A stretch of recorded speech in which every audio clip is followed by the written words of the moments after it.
Nous nous servirons du logiciel Tinkercad développé par Autodesk.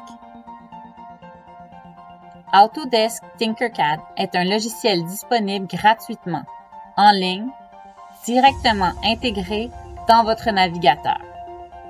Il permet de faire conception de pièces en 3D, simulation de circuits électroniques de base, circuits simples, circuits autour du contrôleur Arduino. Voici des exemples d'objets conçus en 3D à l'aide de Tinkercad. Notons la présence de modèles de robots RFC, dont un robot du défi Infinite Recharge. Exemple de circuit conçu à l'aide de Tinkercad. Notons la présence de simples circuits et celle de circuits plus complexes développés autour d'une carte Arduino. Ce genre de circuits, comprenant une carte Arduino, seront ce que nous programmerons.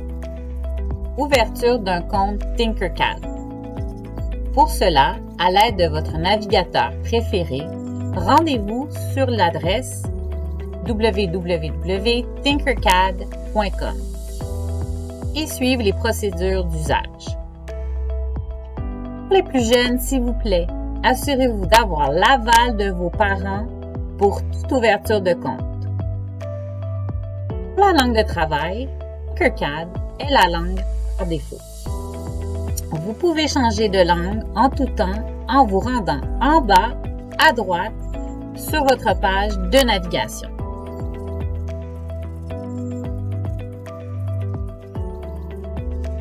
S'il vous plaît, notez que si vous éprouvez des difficultés, n'hésitez pas à nous contacter.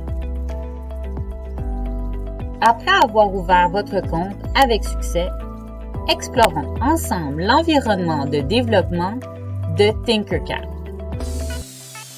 Gallery, une galerie de projets conception réalisée par la communauté et partagée au sein de la communauté.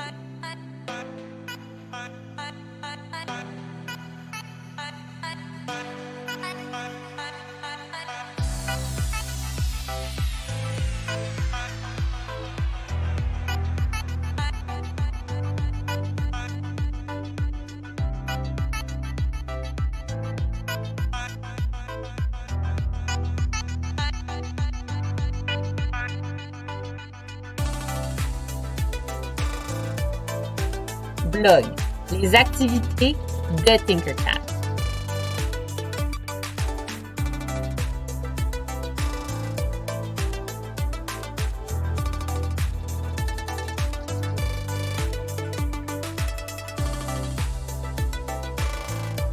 Apprendre. Renferme des kits de démarrage, projets, leçons et raccourcis clavier.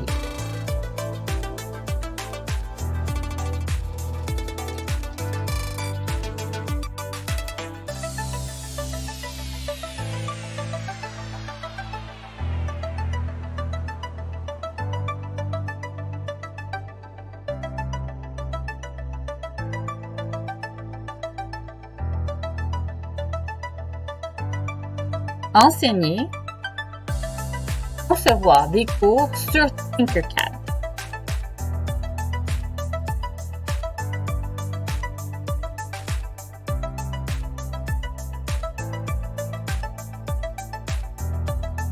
Menu des tâches, conception 3D, circuits et plusieurs autres.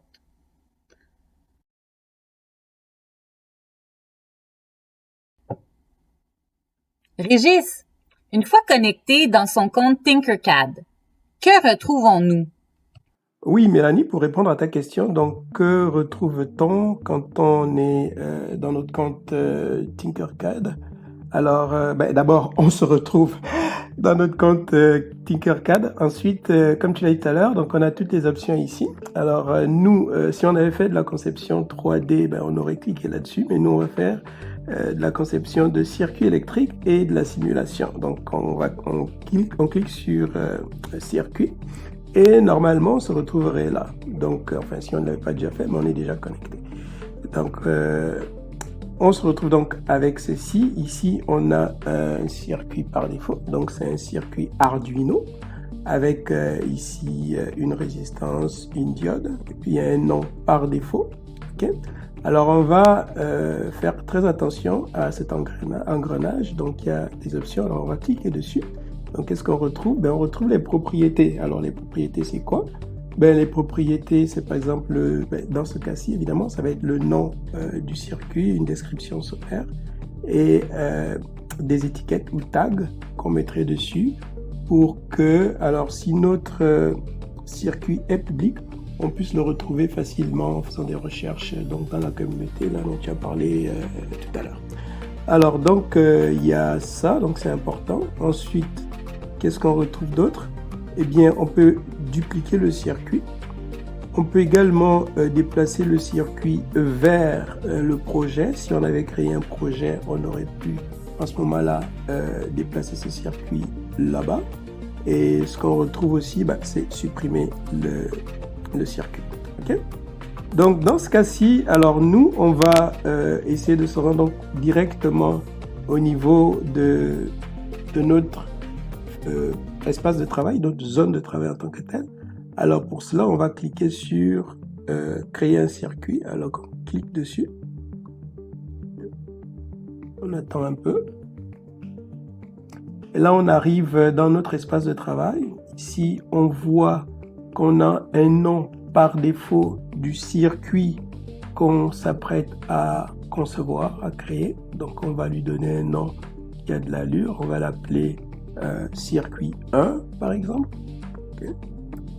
Donc c'est circuit 1 et puis voilà. Alors vous remarquerez ici que en général toutes les modifications sont enregistrées automatiquement. Okay. Donc on se retrouve donc dans notre espace de travail. Alors qu'est-ce qu'on retrouve dans l'espace de travail? Maintenant ici, alors ça c'est l'outil qui nous permet de faire pivoter un objet, c'est-à-dire par exemple si on prenait une résistance et puis là on la mettrait dans une position qui ne nous intéresse pas, du moins qui ne correspond pas à l'orientation qu'on voudrait avoir. Alors à ce moment-là, on viendrait cliquer ici pour avoir la bonne orientation. Alors ici, c'est pour évidemment supprimer les composants dont on ne veut pas se servir, ou bon, si jamais il y a des erreurs, etc. Ici, c'est pour annuler, refaire des annotations. Alors ça, c'est affiché et masqué. Okay?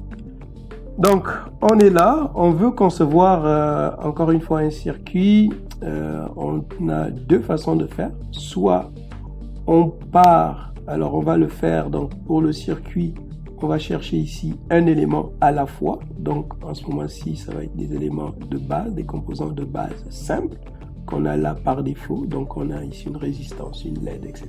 Okay, donc on en a quand même quelques-uns. Et donc on peut cliquer là.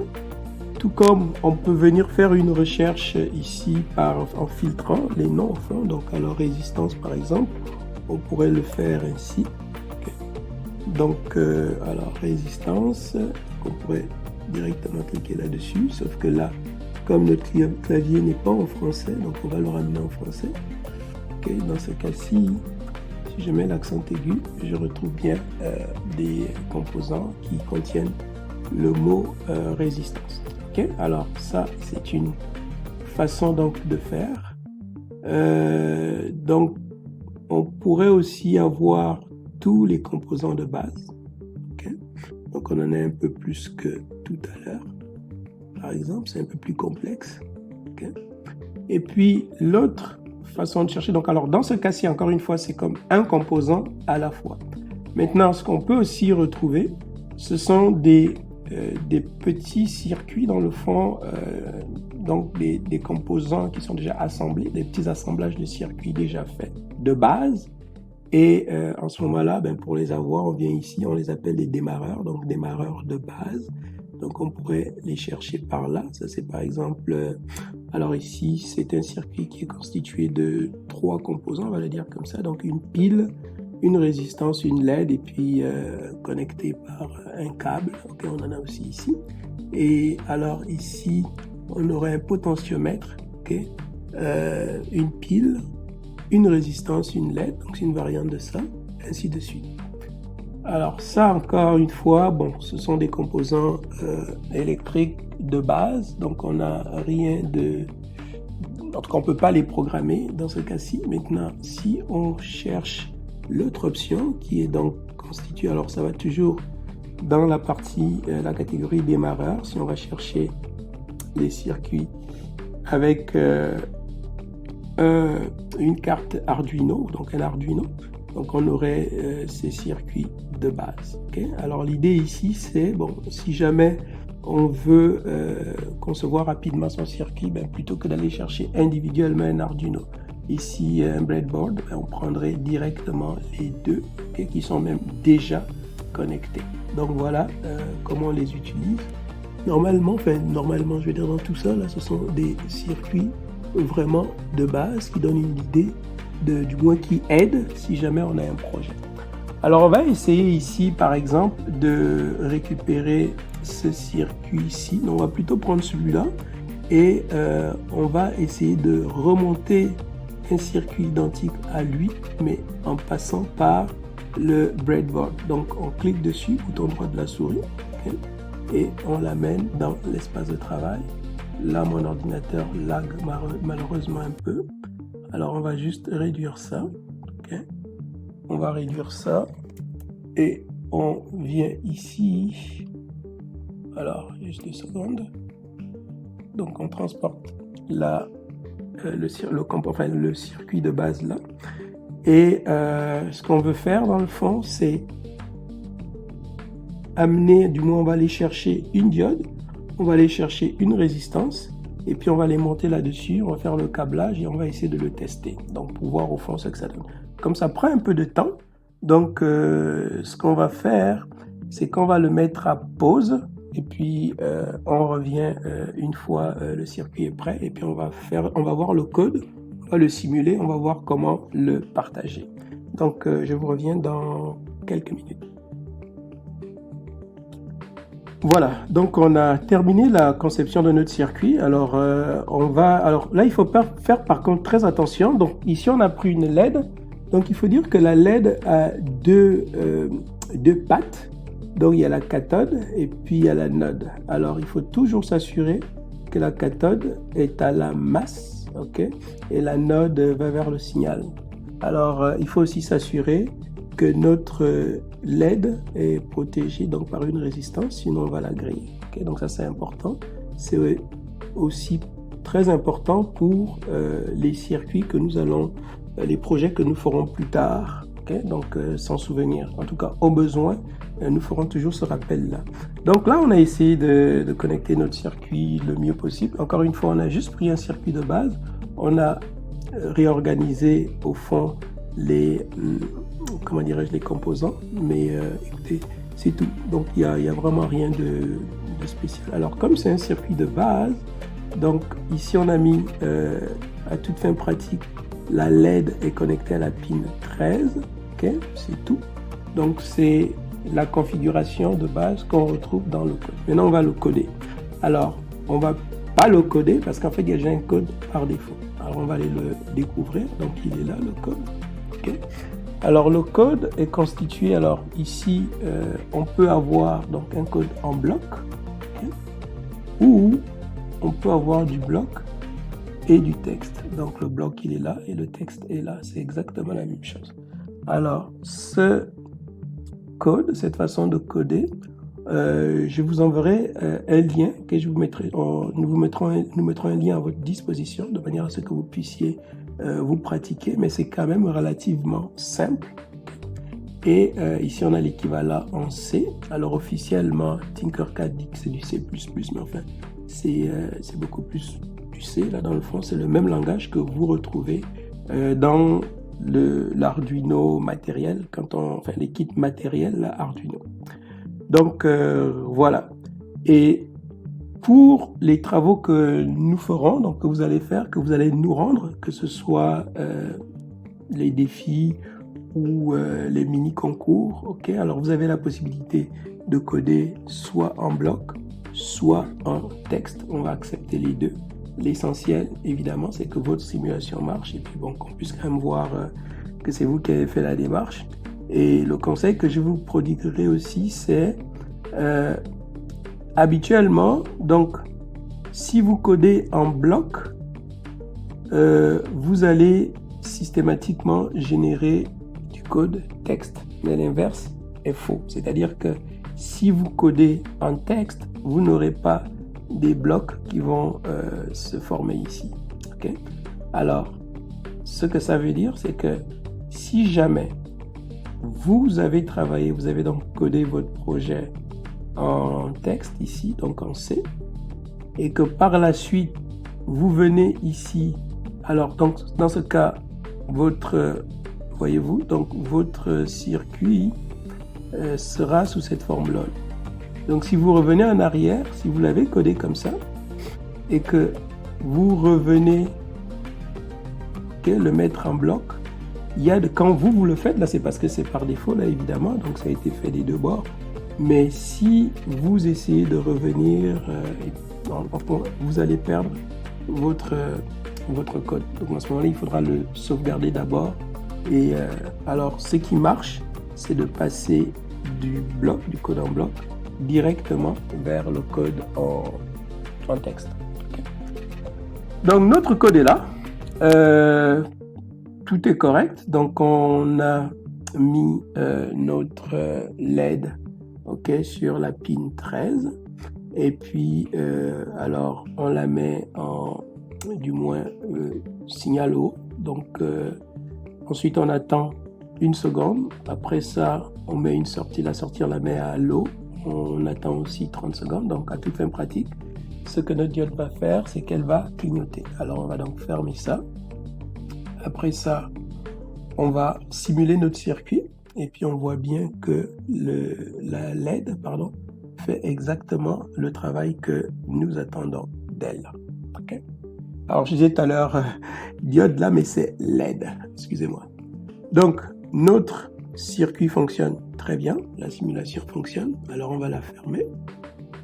Et en temps normal, donc si jamais, quand vous vous retrouverez en situation de mini-concours, de mini-compétition, et c'est le moment de vous assurer que vous nous faites parvenir votre circuit, en tout cas un exemplaire, du moins vous nous donnez la possibilité de pouvoir accéder à votre circuit. Pour cela, on vient dans partager. Okay.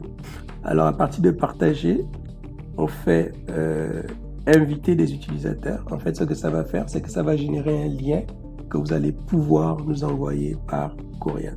Alors on va cliquer sur inviter des utilisateurs. Là, on a un lien, okay. Vous nous l'envoyez et en ce moment-là, on va accéder alors vous le copiez, vous nous l'envoyez par courriel, vous aurez le courriel par lequel vous pouvez nous contacter et puis en ce moment-là, nous, on pourra accéder, en cliquant sur ce lien-ci, on pourra accéder à une copie de votre circuit, de votre travail, on pourra le simuler et puis vérifier si il répond bel et bien aux spécifications. Ce qui va arriver, c'est que nous aussi, nous allons, pour vous aider dans les travaux, les activités que nous vous donnerons.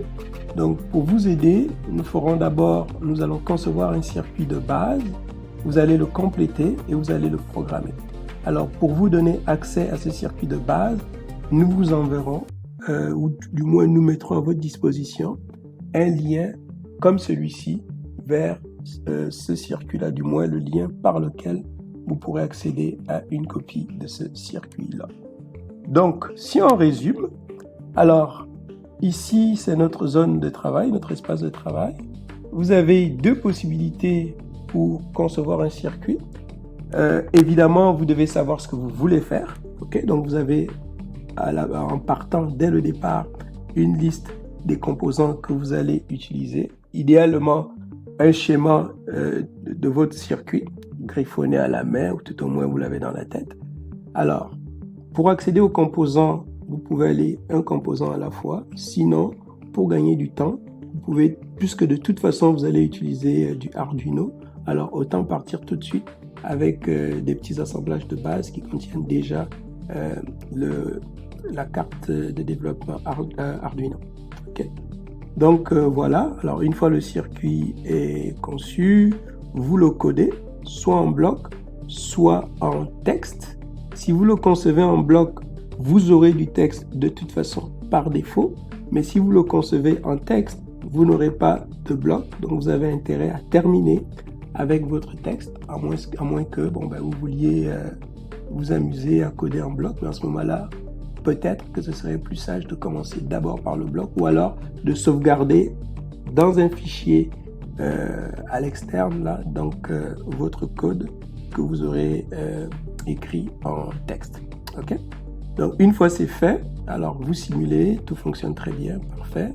Vous nous le partagez et ça devrait bien aller. En fait, ça nous donnera une chance de pouvoir y accéder et puis d'avoir une copie de votre circuit et de le simuler et de vérifier que votre travail a été bien fait. Donc voilà ce que je pouvais vous dire donc au sujet de ce qu'on retrouve une fois qu'on est connecté dans notre compte.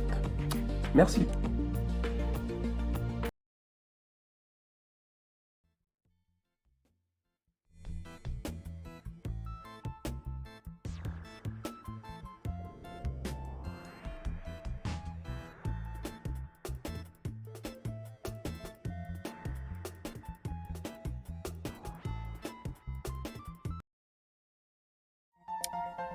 Défi 1. Pour ce premier défi, nous vous demandons de concevoir et de programmer un afficheur 7 segments à l'aide de Tinkercad. Les langages de programmation acceptés sont Block ou C++.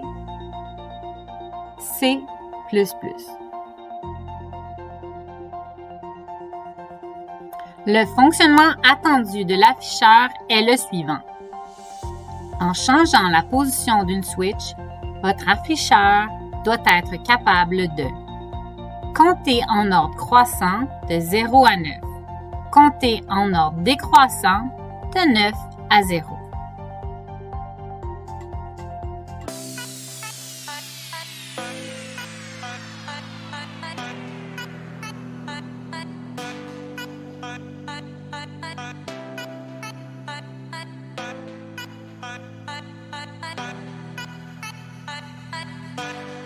Pour vous aider dans votre travail, nous mettons 3 circuits à votre disposition.